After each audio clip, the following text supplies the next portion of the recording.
Bab pertama. Di dunia yang luas ini, dalam kehampaan kosmos, melalui ribuan tahun, terletak benua angin dan awan.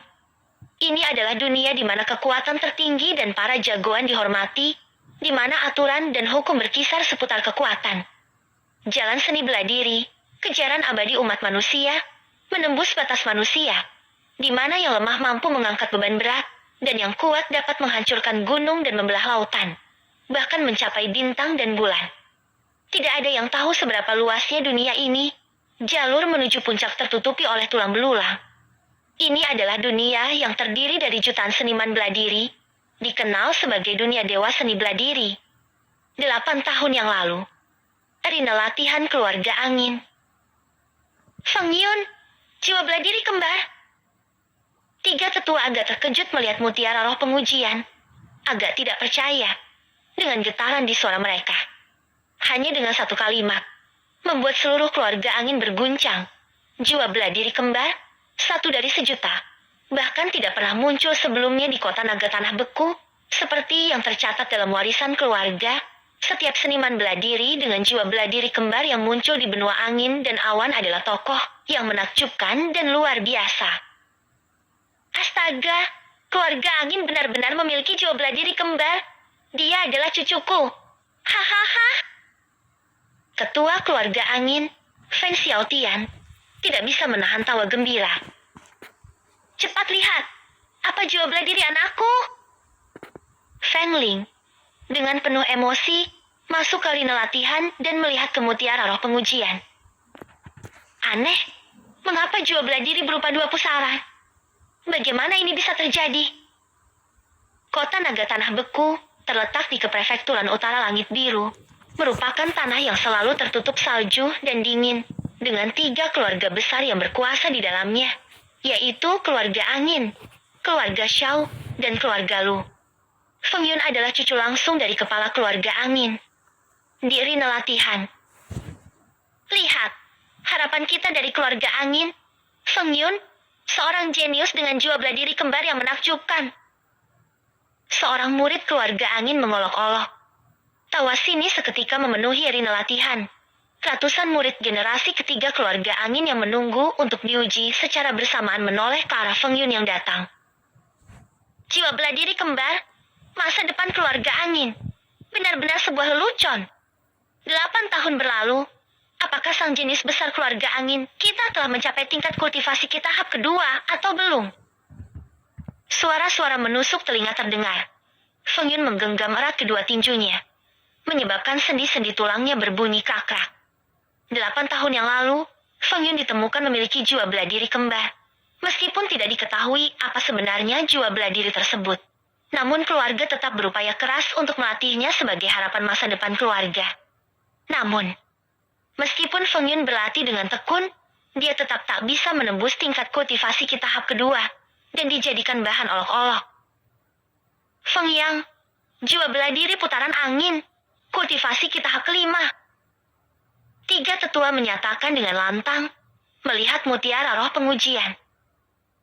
Berikutnya, Feng Li, jiwa bela diri tengkorak darah hitam, kultivasi ki tahap ke-6. Feng Xia, jiwa bela diri bulan terang di langit, kultivasi ki tahap ke-8. Ketika kata-kata ini diucapkan, bahkan 3 tetua pun agak tidak percaya. Feng Xia baru berusia 9 tahun, hanya 3 tahun berlatih, namun sudah mencapai kekuatan pada tingkat kultivasi ki tahap 9. Bakatnya sungguh luar biasa. Inilah yang disebut sebagai sejati jenius. Jauh lebih kuat daripada seseorang yang tak berguna itu. Benar sekali, dan beberapa orang yang tak berguna ini begitu berani. Pasti akan mengejutkan masa lalu dan sekarang. Menggunakan begitu banyak sumber dan keluarga, ramuan dan obat-obatan spiritual. Jika semua obat spiritual itu diberikan padaku, aku pasti sudah bisa menembus kultivasi ki tahap ke-7. Tidak seperti seseorang yang tak berguna. Itu. Bahkan tahap kedua pun tidak bisa dia capai. Tangan Feng Yun sedikit gemetar. Ia menggigit kuat-kuat giginya. Kakak, jangan pedulikan mereka. Aku tahu kakak pasti bisa sukses. Feng Xia berjalan mendekati Feng Yun, menatap dingin beberapa murid keluarga angin yang berkata kasar. Xia, Jangan khawatir, aku tak akan terpengaruh oleh perkataan mereka. Senyum pahit tersungging di wajahnya. Selama 8 tahun, Feng Yun telah menerima olok-olok, hidup dengan rendah hati, penderitaan yang hanya dirasakannya sendiri, dihadapkan pada satu-satunya saudara perempuannya yang memberikan dukungan. Feng Yun hanya bisa tersenyum getir. Berikutnya, Feng Yun. Feng, sang jenius besar. Aku memanggilmu. Benar-benar meragukan. Bagaimana kamu masih punya muka untuk datang ke sini dan melanjutkan pengujian? Feng Li berkata dengan nada menusuk hati. Menusuk ke dalam hati Feng Yun. Di tengah ejekan yang menusuk telinga, langkah demi langkah Feng Yun naik ke atas platform latihan, meletakkan telapak tangannya di atas mutiara roh pengujian, mengalirkan ki dalam tubuhnya, menyerang mutiara roh pengujian. Gemuruh. Mutiara roh seketika bersinar terang. Ini. Semua orang terkejut. Apakah mungkin orang ini, yang selama ini diolok-olok, telah berhasil menembus tingkat kultivasi? Bahkan Feng Jie pun tidak bisa membuat mutiara roh bersinar dengan begitu terang. Di bawah, Feng Xiaotian merasa tersentuh. Shh. Tak lama kemudian, cahaya di mutiara roh pengujian mulai memudar. Feng Yun menatap erat mutiara roh pengujian. Dalam hatinya berharap agar surga memberinya kesempatan untuk mencapai tingkat yang lebih tinggi. Ah, Feng Yun, jiwa bela diri kembar.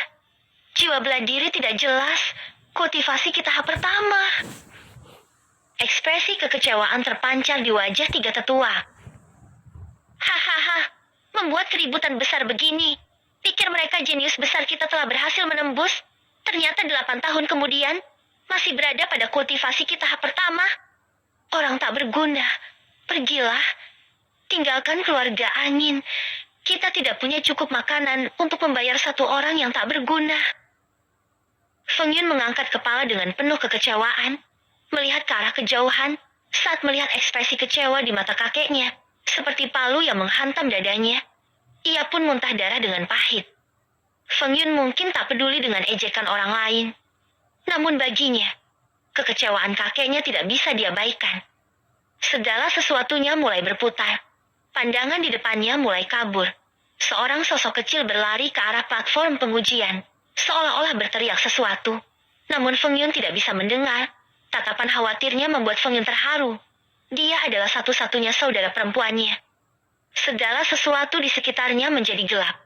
Kegelapan yang tak berujung, tanpa suara, tanpa cahaya, seakan-akan neraka. Feng Yun berlari sekuat tenaga. Namun dunia ini tak berujung, tak mungkin sampai pada ujungnya. Tersentak. Feng Yun menemukan sesuatu, dan langsung terpental kembali. Apa ini? Feng Yun bangkit, meraihnya. Dingin dan aneh, seperti ukiran kuno yang beku. Di kejauhan, tiba-tiba muncul 2 sinar terang. Seperti bulan yang tergantung di langit, menerangi bumi. Sinar itu menyinari, dan Feng Yun akhirnya bisa melihat dengan jelas benda yang ia tabrak. Sebuah naga raksasa yang melintang ribuan mil. Naga hitam yang memancarkan aura yang kuat. Setiap sisiknya memancarkan aroma yang mencekam. Seolah-olah menjadi penguasa dunia ini. Anak, akhirnya kamu datang. Suara kuno, gemuruh seperti lonceng besar. Seolah-olah merupakan naga dewa yang terdiam dalam masa kuno. Kepala naga yang besar perlahan turun. Bahkan satu mata naga saja lebih besar dari Feng Yun. Kamu sedang berbicara denganku. Feng Yun belum pernah melihat pemandangan seperti ini, dan tak bisa menghindari perasaan takut dan tegang di dalam hatinya. Kamu tak perlu takut. Aku adalah jiwa bela dirimu. Salah satu jiwa bela diri yang paling misterius dan kuat di dunia. Jiwa bela diri yang memiliki kesadaran hidup.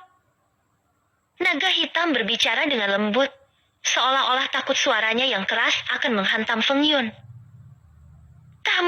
Kamu adalah jiwa bela diriku. Bagaimana mungkin?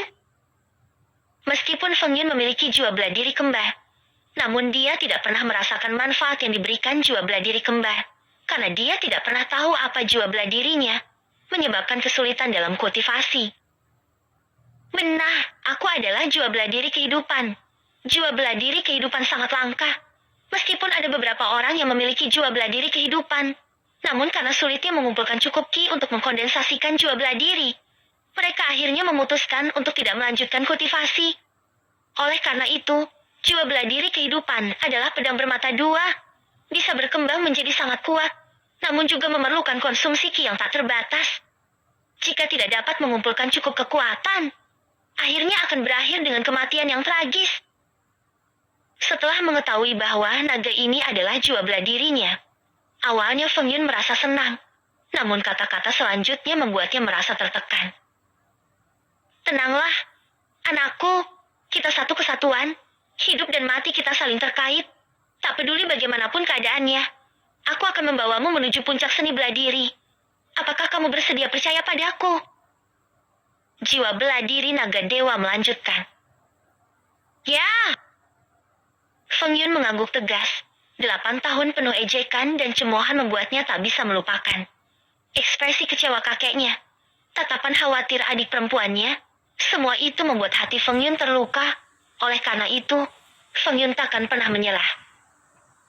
Anak baik, aku adalah Changlong, jiwa bela diri kehidupan pertamamu. Saat aku terbangun, aku telah memeriksa tubuhmu, dan aku menemukan adanya satu jiwa bela diri lain di dalam tubuhmu.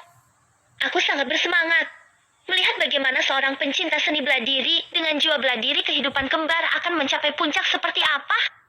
Changlong, bisakah kau ceritakan padaku asal-usul jiwa bela diri kehidupan? Mengapa aku belum pernah mendengarnya sebelumnya? Feng Yun sangat terkesan, sekaligus seperti seorang anak kecil yang penuh rasa ingin tahu. Bertanya,